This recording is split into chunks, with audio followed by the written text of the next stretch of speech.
Ditën e djeshme, mediat ROS kanë raportuar se një incident, ose më saktë një përplasje, një debat ka ndodhur mes po themi analistës së Big Brotherit Neda Balluku dhe ish banorit të Big Brotherit Elton Tozaj. Për të folur për këtë dhe për të na thënë më shumë lidhur me këtë incident, kam vetë të ftuar, po themi, një nga protagonistët që në këtë rast në fakt jam viktima. Elton, shumë faleminderit për këtë. Faleminderit ju përshëndes nga Mali, ndërkohë nga një natyrë fantastike pas meje. Ju kemi zili që ti shijon atë jetën në mal, ne vazhdojmë në qytet. Ju këshilloj që fundjavave ta bëni patjetër, ja ku është shumë afër, unë vi shumë shpesh në Klos, këtu ku jam. Bëni sepse janë vende fantastike që kemi, ajër i pastër, larg stresit, larg zhurmës. Elton, kur shkon në Klos, ju njohin ata të lagjes, po themi? Atëherë, unë kam maman nga Klosi dhe kam prejardhjen nga ana mamas, origjinën. Kemi shtëpitë tona, patjetër që na njohin, për më tepër që pothuajse jemi që të gjithë kushuri dhe unë vi me kënaqësinë më të madhe këtu. Pothuajse çdo fundjavë. Elton, mund na thoni pak se çfarë ndodhi realisht në korridoret e Topit ku patët një debat me ne? Ndodhi, ju e keni thënë një sherr midis nesh, por në fakt nuk ka qenë një sherr midis nesh, ka qenë një sherr nga ana e Nedës. Unë praktikisht nuk jam përgjigjur fare për hir të respektit që kam ndaj institucionit të Top Channelit, të vendit ku ne jemi, ku ne shkojmë, ku ne flasim, të asaj dritare që të jep mundësinë që të flasësh. Kur unë kam qenë duke hyrë në studiot e Top Newsit, Neda doli nga kafe që është poshtë dhe mu hakërrye duke më thënë që të të vit turp që flet për mua, që më komenton mua, që më ofendon mua, sepse ti unë të kuptoj që ti e bën për të mbrojtur shoqen tënde, Rozanën, por ki kujdes me mua sepse unë të hedhe në gjyq. E vetmi përgjigje që Neda mori nga unë, sepse nuk mund të bija kurrësi në atë nivel të ulët të reagimi që pati, ishte vetëm që më vjen keq për sa kohë jeni pjesë e një formati që është më i komentuar në Shqipëri, siç është Big Brother. Dhe ti duhet të jesh falendërues të Top Channel për këtë gjë, që ta dha këtë mundësi. Dhe shumë të tjerë kanë këtë ëndër që të jenë aty. Ti do jesh pjesë e komenteve, jo vetëm të mijave, po të gjithë njerëzve, sepse është i tillë formati. Ka qenë pjesë e komenteve të mia Balina, ka qenë pjesë e komenteve të mia Jacqueline, ka qenë pjesë e komenteve të mia opinionistja vjet, deputetja, ndjes për emrin. Patjetër që do ishe edhe ti tashmë, sepse je pjesa e atij formati. Më vjen keq që komentet unë madje më tepër i kemi bërë këtu bashkë me ju, dhe nuk e di nëse ju i keni edhe të postuar, nuk e di nëse aty ka ndonjë. Nuk ka asnjë ofendim. Kam bërë dhe një postim tjetër satirik në profilin tim, ku kam vënë një personazhe të TikTokut dhe Nedën në një moment të caktuar që janë në ngjashmëri duke qeshur njëra me tjetrën. Nëse Neda është ofenduar dhe nga një personazh, prapë i bëj thirrje mos u ofendo, sepse të tillë personazhe ju i thrisni dhe i fusin në reality show. Kështu që po ofendon personazhet që juve vetë thrisni dhe vetë komentoni. Dhe për më tepër, dua të rikujtoj Nedës që nuk jemi në vitin 1985, ku ti mund të mbyllje gojën njerëzve me kërcënimet e gjyqit, të hetuesive apo prokurorive, por jemi në vitin 2025, ku ka televizione private, të cilat na japin mundësi që të shprehim mendimet tona për lojtar në një lojë të caktuar, e theksoj lojtar, jo njerëz, jo personin, por lojtarin, dhe për opinionistin, mënyrën se si gjykon lojtarin, na jep në të drejtën për të komentuar. Kështu që, mua më duk komplet e pavend mënyra si u hakërrye, patjetër unë e kuptoj shumë mirë, sepse pash dhe personin që ishte Neda, ishte një djalë aty që normalisht ishte ai nga ato që merr llafe çon llafe. Nuk ka rëndësi që ti përmend emrin se është pa lidhje, po gjuna që Neda një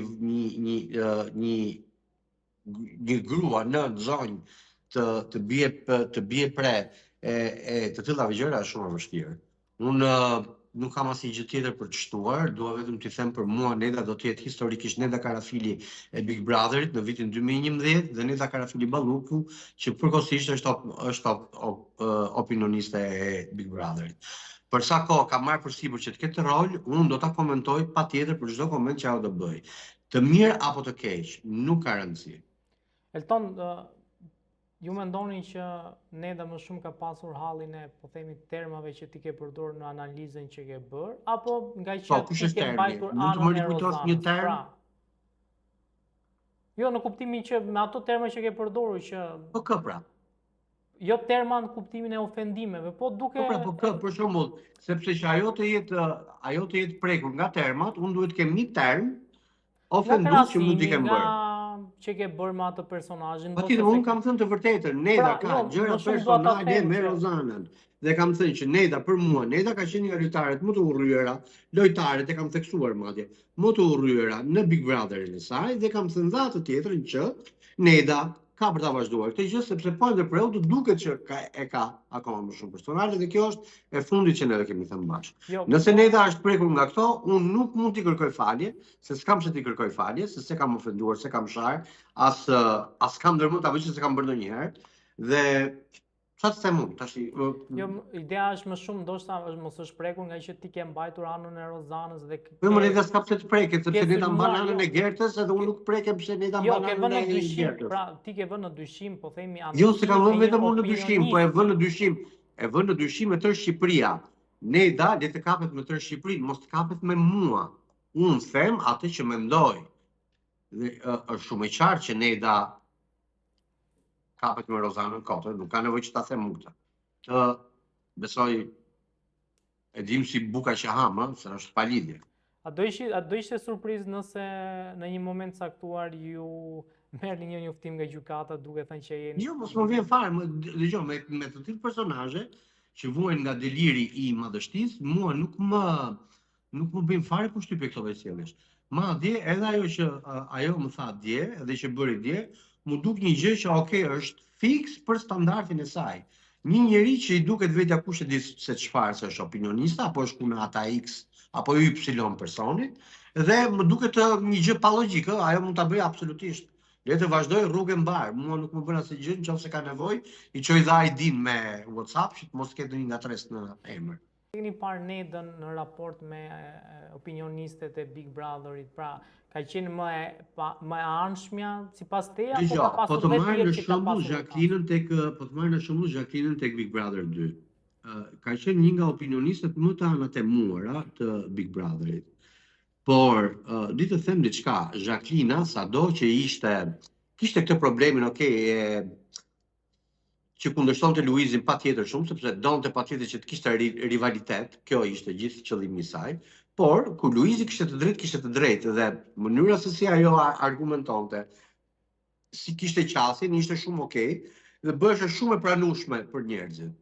Dhe në 30 prime të Big Brother, për shumë Jacqueline, 10 ishin ato primet që jepte të drejtë Luizit dhe kishte 20 të tjerë që patjetër e anatemonte ose i kundërshtonte lojën, ndërsa Neda jemi në primin e 25.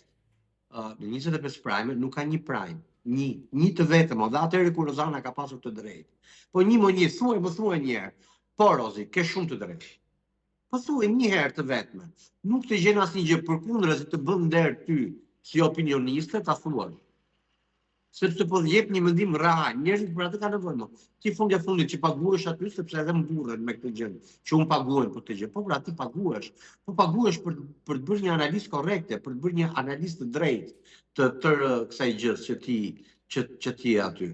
Dhe kur ti e shikon që anatemohesh, sepse njerëzit kuptojnë që ti ja fut kodra pas bregu dhe duket që është inat kaq personal, fillon dhe kapesh me atë që ta vën në duke ty këtë gjë.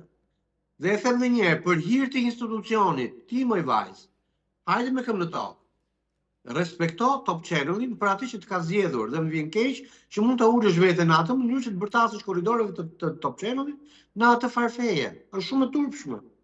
S'ke pse? Pse? Sepse ty s'pëlqen opinioni im, po edhe mua nuk më pëlqen i joti. Jemi hasur 100 herë nëpër ato korridore. Po kur nuk të kam sharë, kur nuk të kam thënë gjë, kur nuk të kam bërtitur, se nuk është opinioni një loje kaq, that's all. Nuk kam më tepër, shumë e shëmtuar, realisht shumë e shëmtuar. Kemi kritikuar Balinën, madje Balinës i kam thënë kur ka qenë Big Brother 1, i kam thënë kjo sigurisht ka bërë botox trurit, sepse ishin disa prime që nuk po reagonte aty ku duhej. Nuk më tha një herë një gjë, madje jemi takuar, nuk më ka thënë kurrë diçka. Kam patjetër Jacqueline, jemi hasur në Top Albania Radio. Kur asnjëherë nuk më ka thënë po ti ore çfarë bën e drejtë shejtan. Më kujton që kemi në opinionistët që ka qenë vjetë ashtu. Oriela në Biaj. Po, me Orielën e kam kundërshtuar kur kam qenë në çdo emision që bëhet sepse sa herë ka Big Brother neve këtë punë kemi. Dhe asnjëherë nuk më ka shkruar, madje kemi shkëmbyer mesazhe, edhe më ka shkruar me që edhe ti tash se s'është kështu, po është kështu. Po tash ti të dali Neda Balluku, Neda Karafili Balluku, dhe të më thotë që shiko, ti djalë, kujdes me atë që më thua mua, edhe çka komenton ti për mua, sepse unë do të hedh ty në gjyst. What? Po kjo nuk është normale. A do ju pengoj kjo që të vazhdoni të Jo, komentoni? absolutisht. Po të më pengonte, nuk do e pranoja kërkesën tuaj për të reaguar.